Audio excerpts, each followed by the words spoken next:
আসসালামু আলাইকুম। নজরুল ইসলাম বাবু স্বাগত জানাচ্ছি এনটিভির মধ্যরাতের খবরে।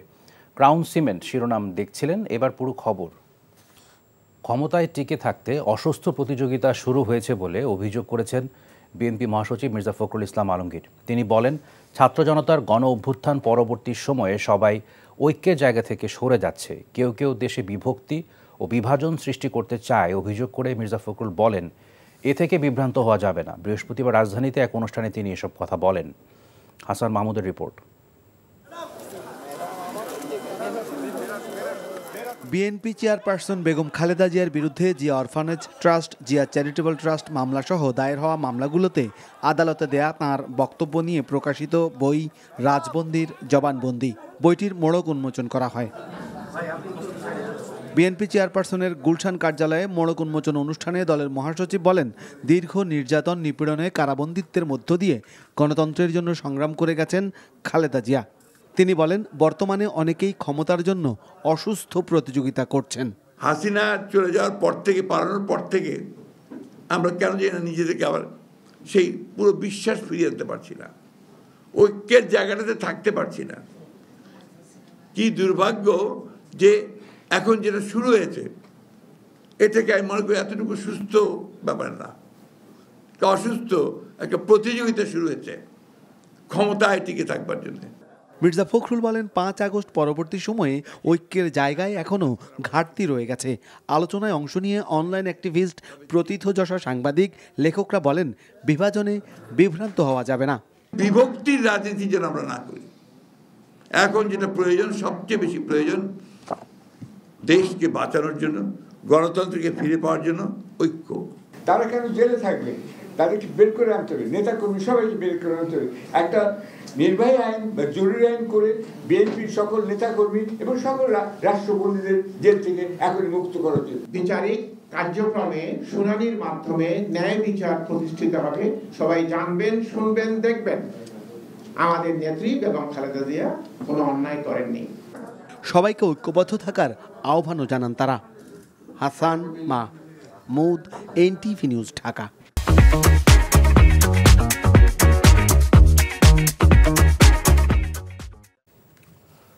এদিকে জিয়া অরফানেজ ট্রাস্ট দুর্নীতি মামলায় 10 বছরের সাজা বাতিল চেয়ে বিএনপি চেয়ারপারসন বেগম খালেদা জিয়ার করা আপিলের পরবর্তী শুনানি আগামী মঙ্গলবার। সাজা বাতিল হবে বলে প্রত্যাশা তার আইনজীবীদের।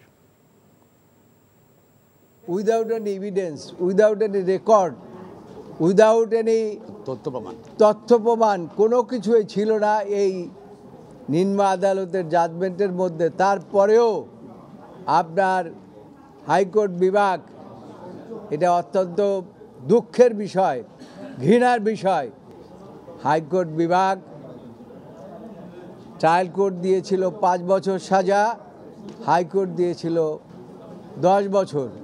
আমরা আদালতের প্রতি নিবেদন জানিয়েছি এই মামলা ভয়েড অ্যাব ইনিশিও, অর্থাৎ শুরু থেকে অকার্যকর, এবং আমরা প্রত্যাশা করছি আদালত, মহামান্য আদালত সকলের বক্তব্য শ্রবণ করেছেন, ন্যায় বিচার করবেন। আমরা ন্যায় বিচার প্রত্যাশা করছি। পাশাপাশি বিশেষজ্ঞ চিকিৎসকদের পরামর্শে বেগম খালেদা জিয়ার শারীরিক পরীক্ষা নিরীক্ষা চলছে, যেগুলো শুক্রবারের মধ্যে শেষ হবে বলে জানিয়েছেন বিএনপির স্থায়ী কমিটির সদস্য AZM জাহিদ হোসেন। তিনি আরও বলেন, এরপরই বেগম জিয়াকে কী ধরনের চিকিৎসা দেওয়া হবে তা জানানো হবে। বুধবার লন্ডন পৌঁছানোর পর খালেদা জিয়াকে সরাসরি হাসপাতালে ভর্তি করা হয়। গতকালই তার পরীক্ষা নিরীক্ষা শুরু করা হয়। আজ ও গতকালের স্বাস্থ্য পরীক্ষার রিপোর্ট পর্যালোচনা করে চিকিৎসকরা বেগম জিয়া চিকিৎসার পরবর্তী ধাপ নির্ধারণ করবেন। দ্য লন্ডন ক্লিনিকে বিশেষজ্ঞ চিকিৎসক অধ্যাপক প্যাট্রিক কেনেডির তত্ত্বাবধানে তার চিকিৎসা চলছে। লন্ডনে বিএনপি চেয়ারপারসনের চিকিৎসার সার্বিক সমন্বয় করছেন পুত্রবধূ ডাক্তার জুবাইদা রহমান, আর সার্বিক তত্ত্বাবধান করছেন তার জ্যেষ্ঠ পুত্র বিএনপির ভারপ্রাপ্ত চেয়ারম্যান তারেক রহমান। এবারের সফরে কতদিন বিদেশে থাকতে হবে বিএনপি চেয়ারপারসনকে, সে সিদ্ধান্ত নেবে দেশি বিদেশি চিকিৎসকদের নিয়ে গঠিত মেডিকেল বোর্ড। খালেদা জিয়া দীর্ঘদিন ধরে লিভার সিরোসিস, কিডনি, হৃদরোগ, আর্থ্রাইটিস ও ডায়াবেটিস সহ নানা জটিলতায় ভুগছেন।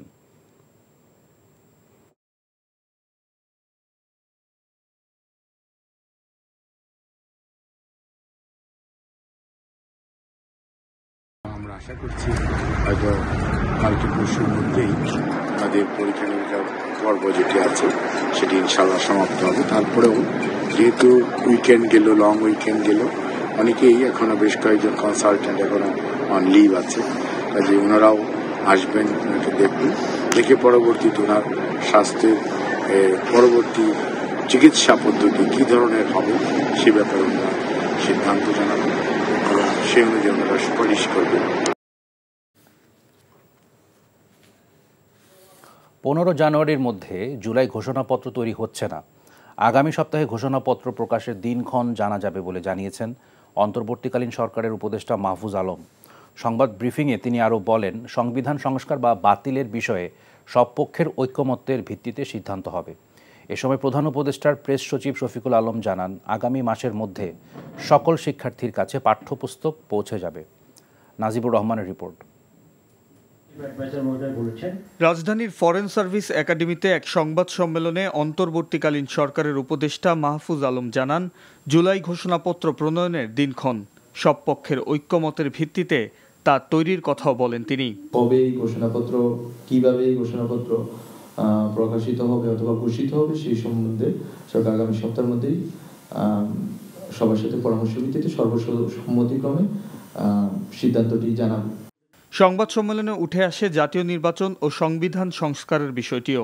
এ সময় মাহফুজ আলম বলেন, জাতীয় নির্বাচন নির্ভর করছে সংস্কারের উপর, আর সংবিধান নিয়ে সিদ্ধান্ত হবে সব পক্ষের মতামতের ভিত্তিতে। ঐকমত্যের জায়গাতে যদি আমরা পৌঁছাতে পারি সংবিধানের ব্যাপারে, সংবিধানকে কি করব, আমরা কি করতে চাচ্ছি, এটা প্রস্তাবনা আছে শিক্ষার্থীদের দিক থেকে, অন্যান্য রাজনৈতিক দল থেকে হয়তো এটা বিরোধিতা আছে। এইটা যেহেতু কন্টেনশাস পয়েন্ট, একটু আগে আমি যেটা বলেছি, যেসব বিষয়ে কন্টেনশাস পয়েন্ট আছে সেসব বিষয়গুলো আমরা আলোচনা করে আমরা এটাকে লিপিবদ্ধ করব। কনসালটেশন প্রসেসে ঢোকার পর আমরা আসলে ঠিক করব, রাজনৈতিক দলগুলো ঠিক করবে যে কতটা সংস্কার আমরা করতে চাই এই রাষ্ট্রে। ওই সংস্কার যদি মধ্যমেয়াদী হয়, দীর্ঘমেয়াদী হয়, স্বল্পমেয়াদী হয়, বা কি ধরনের সংস্কার, এটা যদি ঠিক হয়, ওই সংস্কারের মেয়াদ অথবা পরিধির ভিত্তিতে আমি মনে করি নির্বাচনের ডেট ঠিক হবে। ফেব্রুয়ারির মধ্যে সকল শিক্ষার্থীদের হাতে পাঠ্যপুস্তক পৌঁছে দেওয়া হবে বলে জানিয়েছেন প্রধান উপদেষ্টার প্রেস সচিব। পাঠ্যপুস্তক আগামী মাসের মধ্যে সবাই হাতে পাবেন, সবার হাতে। তথ্য পাচ্ছি যে অনেক সময়, বেশিরভাগ সময় 2010-এর পরের থেকে দেখা যাচ্ছে যে ফুল ডিস্ট্রিবিউশন হতে হতে মার্চ এবং কোনো বছর জুলাই মাসও হয়ে গিয়েছে। স্থানীয় সরকার নির্বাচন দ্রুত আয়োজন করা হলে জনসেবা নিশ্চিত করা সম্ভব বলে মনে করে সরকার। ধর্মীয় সাংস্কৃতিক অনুষ্ঠানে হামলা হলে কঠোর ব্যবস্থা নেওয়ার কথাও জানিয়েছেন তারা। Najibur Rahman, NTV news, Dhaka.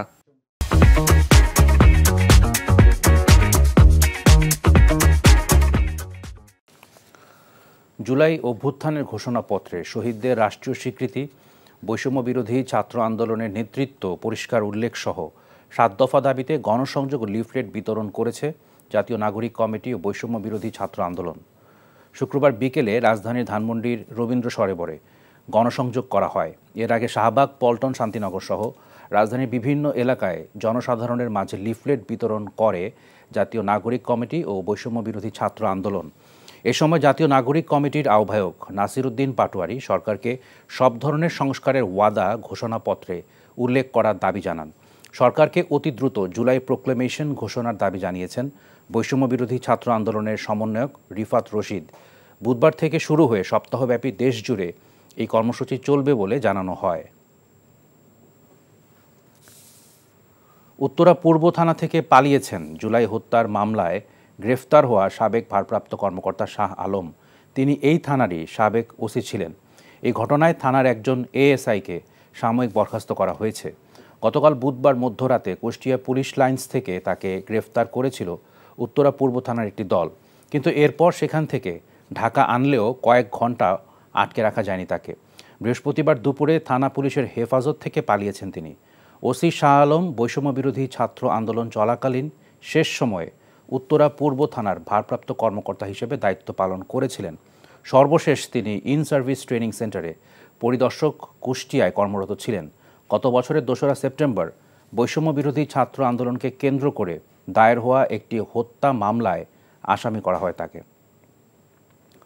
যুক্তরাজ্যের লেবার পার্টির নেতা ও বর্তমান প্রধানমন্ত্রী কিয়ার স্টারমারের প্রচারণায় বাংলাদেশ আওয়ামী লীগের যুক্তরাজ্য শাখার কিছু সদস্য সক্রিয়ভাবে অংশগ্রহণ করেছেন এমন খবর প্রকাশ করেছে সংবাদ মাধ্যম টেলিগ্রাফ। একই সঙ্গে বাংলাদেশের ক্ষমতাচ্যুত সাবেক প্রধানমন্ত্রী শেখ হাসিনার সঙ্গে লেবার পার্টির ঘনিষ্ঠ সম্পর্ক নিয়েও নতুন করে প্রশ্ন উঠেছে। টেলিগ্রাফের প্রতিবেদনে বলা হয়েছে, শেখ হাসিনা ক্ষমতা ছাড়ার পরও আওয়ামী লীগের যুক্তরাজ্য শাখা এখনও সক্রিয়। অতীতে এই শাখার সদস্যরা টিউলিপ সিদ্দিকীর নির্বাচনী প্রচারণায়ও অংশগ্রহণ করেছেন। টেলিগ্রাফের প্রতিবেদনে উল্লেখ করা হয়, যুক্তরাজ্যে 2019 সালের সাধারণ নির্বাচনের সময় আওয়ামী লীগের যুক্তরাজ্য শাখার অন্যতম প্রধান সংগঠক আব্দুল আহাদ চৌধুরী ও অন্যান্য সদস্য কিয়ার স্টারমারের হোলবর্ন এবং সেন্ট প্যানক্রাস নির্বাচনী এলাকার প্রচারণায় অংশ নিয়েছিলেন। প্রতিবেদনটিতে আরও উল্লেখ করা হয়, কিয়ার স্টারমার শেখ হাসিনার সঙ্গে একাধিকবার সাক্ষাৎ করেছিলেন। এই সাক্ষাতের জন্য তদন্তের মুখোমুখি হতে পারেন তিনি।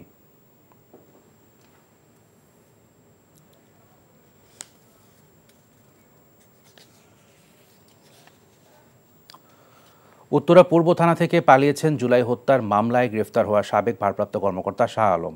তিনি এই থানারই সাবেক ওসি ছিলেন। এই ঘটনায় থানার একজন এএসআইকে সাময়িক বরখাস্ত করা হয়েছে। গতকাল বুধবার মধ্যরাতে কুষ্টিয়া পুলিশ লাইন্স থেকে তাকে গ্রেফতার করেছিল উত্তরা পূর্ব থানার একটি দল, কিন্তু এরপর সেখান থেকে ঢাকা আনলেও কয়েক ঘন্টাও আটকে রাখা যায়নি তাকে। বৃহস্পতিবার দুপুরে থানা পুলিশের হেফাজত থেকে পালিয়েছেন তিনি।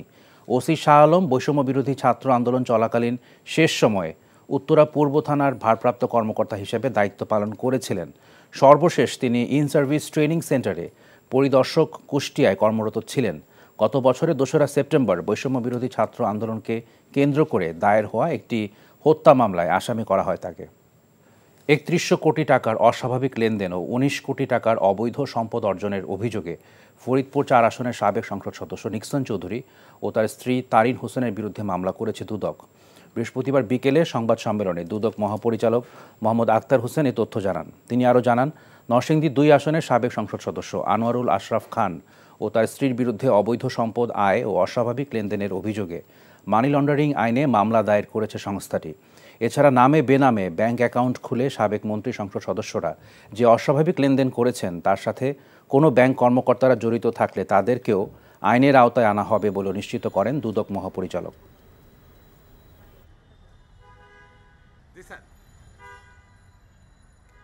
নিক্সন চৌধুরী সাবেক সংসদ সদস্য ফরিদপুর 4 অস্বাভাবিক লেনদেনের মাধ্যমে তার অপরাধলব্ধ অবৈধ অর্থ হস্তান্তর, স্থানান্তর, রূপান্তরের মাধ্যমে মানি লন্ডারিং সংক্রান্ত অপরাধের দায়ে মিসেস তারিন হোসেন ও জনাব মুজিবুর রহমান চৌধুরীর বিরুদ্ধে মামলা রুজুর সিদ্ধান্ত গৃহীত হয়েছে। গোপালগঞ্জের মকসুদপুরে থানা থেকে হাত করা পড়া অবস্থায় পালিয়েছেন হৃদয় শেখ নামে হত্যা মামলার এক আসামি। এই ঘটনায় 2 পুলিশ সদস্যকে সাময়িক বরখাস্ত করা হয়েছে। তারা হলেন এসআই শামীম ও কনস্টেবল মাহফুজ। বৃহস্পতিবার সকালে কোর্টে চালান করার সময় থানা থেকে পালিয়ে যান হৃদয়। এর আগে মঙ্গলবার দুপুরে মকসুদপুরের দুয়ারিডাঙ্গা গ্রামে নিজ বাড়ি থেকে তাকে গ্রেফতার করা হয়। পুলিশ জানায়, গত বছর 7ই মার্চ একটি ডোবা থেকে ভ্যান চালক আকাশের লাশ উদ্ধার করা হয়। পরে হৃদয়সহ কয়েকজনকে আসামি করে থানায় হত্যা মামলা করেন নিহতের বাবা। এদিকে টাকার বিনিময়ে আসামিকে পালাতে সহায়তার অভিযোগ উঠেছে। এ ঘটনায় তদন্ত কমিটি গঠনের কথা জানিয়েছেন পুলিশ সুপার মোহাম্মদ মিজানুর রহমান।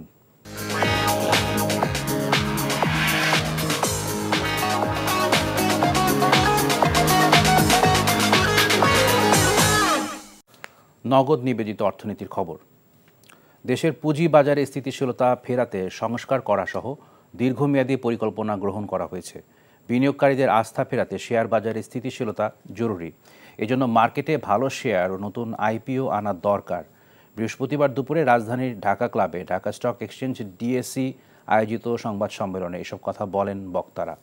এ সময় দেশের পুঁজিবাজারের বর্তমান পরিস্থিতি ও করণীয় নিয়ে আলোচনা করা হয়। বক্তারা বলেন, বিগত 15 বছরে শেয়ার বাজারে যত অনিয়ম ও জালিয়াতি হয়েছে সেটা তদন্ত করে সবাইকে জানানো উচিত, যেন এ ধরনের ঘটনার পুনরাবৃত্তি আর না ঘটে। দেশের প্রধান শেয়ার বাজার ডিএসসিতে স্বচ্ছতা ও জবাবদিহিতার পাশাপাশি সীমাবদ্ধতা আছে উল্লেখ করে প্রাতিষ্ঠানিক সক্ষমতা বাড়ানোর কথা বলেন তারা। আগামী দিনে বিনিয়োগ বান্ধব পুঁজিবাজার প্রতিষ্ঠায় অংশীজনসহ বিনিয়োগকারীদের স্বার্থ সংশ্লিষ্ট বিষয়ে পদক্ষেপ নেওয়ার পক্ষেও মত দেন সংশ্লিষ্টরা। ডিএসসিকে যদি সামনের দিকে এগিয়ে নিয়ে যেতে হয়, বাজারে যদি তার কাঙ্ক্ষিত ভূমিকা রাখতে হয়, সেক্ষেত্রে আমাদের একটি দক্ষ মানব সম্পদ লাগবে, যেটি আমাদের যে প্রধান 3টি পদে দক্ষ, সৎ এবং পরিশ্রমী কিছু ব্যক্তিত্বকে আমরা আনার চেষ্টা করছি, নেতৃত্বকে শক্তিশালী করার চেষ্টা করছি। প্রবাসের খবর। প্রবাসী নাট্যকর্মীদের সম্মিলিত প্ল্যাটফর্ম থিয়েটার সাপোর্ট গ্রুপের উদ্যোগে আন্তর্জাতিক বাংলা নাট্যোৎসব নিউ ইয়র্কে অনুষ্ঠিত হবে। প্রথম এই নাট্য উৎসবটি অনুষ্ঠিত হবে 2026 সালে। নাট্য উৎসবটির আয়োজক হিসাবে থাকবে সম্মিলিতভাবে নিউ ইয়র্কের নাট্য দলগুলো ও নাট্যকর্মীরা।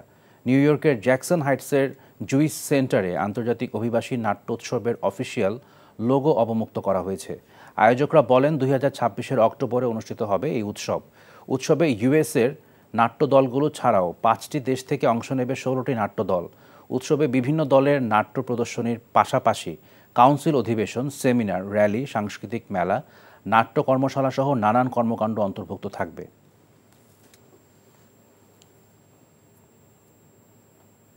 জাতীয়তাবাদী সামাজিক সাংস্কৃতিক সংস্থা জাসাসের 46তম প্রতিষ্ঠা বার্ষিক উদযাপন করল জাসাস সৌদি আরব কেন্দ্রীয় কমিটি। জেদ্দা থেকে মাসুদ সেলিম জানান, মোহাম্মদ রফিকুল হক চৌধুরীর সভাপতিত্বে এবং সদস্য সচিব গোলাম মোস্তফা ও মফিজুল আলমের সঞ্চালনায় প্রধান অতিথি ছিলেন সৌদি আরব পশ্চিমাঞ্চল বিএনপির সদস্য সচিব মীর মনিরুজ্জামান তপন। প্রধান বক্তা ছিলেন সৌদি আরব পশ্চিমাঞ্চল বিএনপির যুগ্ম আহ্বায়ক ও জেদ্দা মহানগর বিএনপি সভাপতি সিআইপি কেফায়েতুল্লাহ চৌধুরী। বিশেষ অতিথি ছিলেন পশ্চিমাঞ্চল বিএনপির যুগ্ম আহ্বায়ক মঈন চৌধুরী, মক্কা প্রাদেশিক বিএনপির আহ্বায়ক জহির আহমেদ চৌধুরী সহ বিএনপির বিভিন্ন অঙ্গ সংগঠনের নেতাকর্মীরা। অনুষ্ঠান শেষে ছিল সাংস্কৃতিক অনুষ্ঠান।